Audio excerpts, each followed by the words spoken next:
Alright, here's, I'm going to probably call it in for today here. This is the future backyard.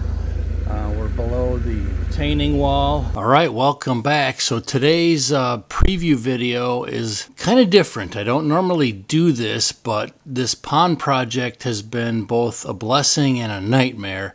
And the very next episode that's going to come out, the full episode, is going to be this thing getting blown out in a 6-inch rain event. It's going to be real-time video. I'm going to break out the excavator.